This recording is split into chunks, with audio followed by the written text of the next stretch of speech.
de onde eu venho, porque é essa região que eu estou representando, né? Eu venho do Pará, do município chamado Parauapebas e de um assentamento chamado Palmares 2. Esse assentamento, que é vizinho de 500 metros da maior mina de mineração a céu aberto do mundo, que tem dentro do seu território a ferrovia Grande Carajás, que está passando pela sua duplicação, que tem os cabos de fibra ótica que transportam as informações da Vale, e que tem que é cortada pelo rio, que é jogado os rejeitos da Vale.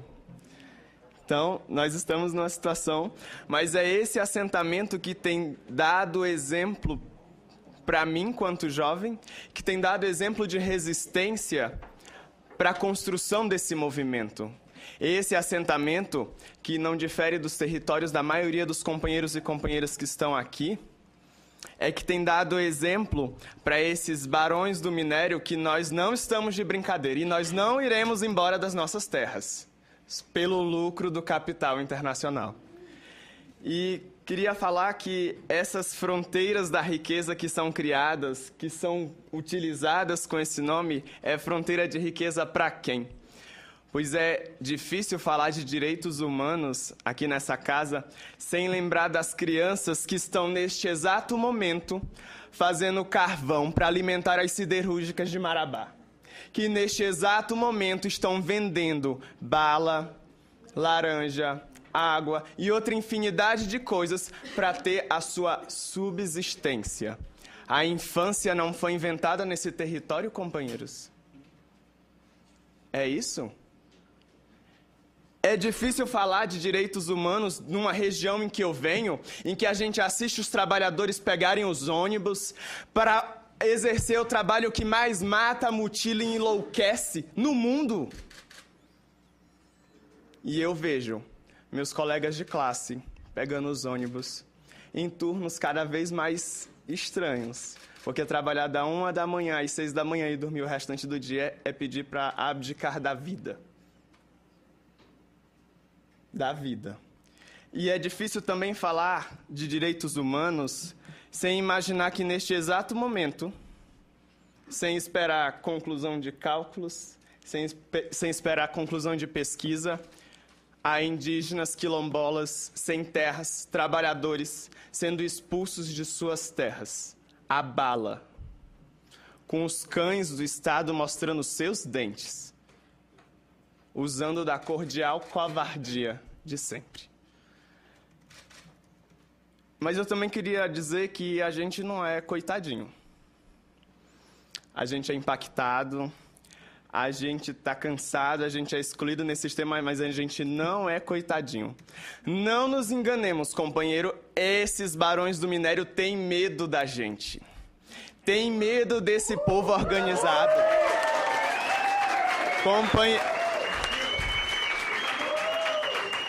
Companheiros e companheiras, se eles não tivessem medo, eles não investiam milhões em investigação, João Pedro.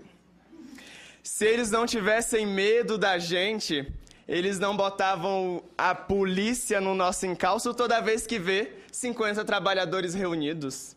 Se eles não tivessem medo, eles não precarizavam o trabalho.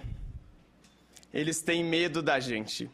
Eles sabem que o poder, de fato, está com a gente. Somos milhões. E esse salto de qualidade que a gente está dando com o movimento nacional e com essa movimentação internacional provoca muito mais medo ainda. Porque aí não seremos uma Palmares, não seremos um município de Porteirinha, não seremos um estado.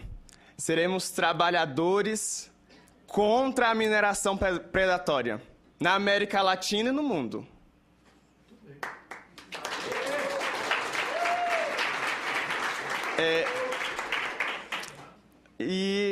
Morar nesse território, a gente vai aprendendo muitas coisas, né? A primeira coisa que, quanto jovem, que eu aprendi, e eu participei da luta em 2007, que o João Pedro foi processado, e minha mãe também está devendo 7 milhões para Vale, porque nós somos ricos. Você é colega do céu. Que a gente... Não, obrigado. Eu estava lá. E esse território me ensinou que é a luta que vai fazer a transformação na vida das pessoas. Na vida de cada um e cada uma que estamos aqui. E como João Pedro disse, lutaremos hoje, amanhã, depois, sempre, até o basta. Até o fim da negação. Até que paramos de falar na inexistência de direitos humanos para falar, de fato, de conquistas da classe trabalhadora. De camponeses, de indígenas, de quilombola, dos trabalhadores da mina. Porque se a gente não fosse importante, a Vale não se empregava tanto em formar uma cadeia ideológica que silencia a nossa juventude. Companheiros e companheiras, a Vale, e aí eu aproveito para denunciar, está construindo nas cidades em que o projeto são instalados cadeias ideológicas que transformam a nossa juventude em silenciadas, em cegas. Porque a gente aprende desde cedo, nos joguinhos que a Vale distribui nas escolas infantis, que se tu não conhece os projetos de melhoramento ambiental da Vale, tu tem que retornar 2 casas, num joguinho de lundum que é distribuído. Isso é ou não é lavagem cerebral, companheiros? Distribuir brinquedo, bala com rótulo da Vale nas escolas infantis de Parauapebas. Colocar outdoor. E aí, outdoor na cidade, que diz assim, agradeço primeiramente a Deus e depois a Vale. É ou não é querer divinificar essa demônio? Isso é lavagem cerebral, companheiros. Essa cadeia ideológica.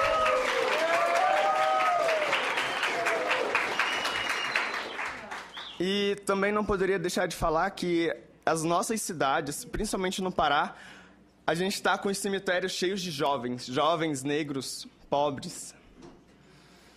E diferente do que a Vale diz, que ela não tem nada a ver com a violência social, olha o que os dados mostram. Que das 5 cidades com maior índice de violência, 3 são no trecho da ferrovia Carajás. Ela tem ou não tem culpa no cartório? Claro que tem. Então condenamos essa demônio pela morte dos nossos jovens na nossa cidade também. Isso é problema dela também. As nossas pré-cidades, os nossos hospitais lotados com sistema precarizado de saúde pública, com doenças advindo do mineral negócio, é problema da Vale. E aí, E finalizando minha fala, gostaria de usar das palavras do Vinícius de Moraes para... Só tá poeta hoje. Do Vinícius de Moraes para mandar meu recado, né? E o poema é assim. Senhores barões do minério, preparai vossas mortalhas, pois é chegado o tempo de guerra. E não há foice contra a espada, não há fogo contra a pedra, não há fuzil contra a enxada. União contra a granada, soberania contra a metralha. E a nossa guerra é justa e a nossa guerra não falha. Obrigado.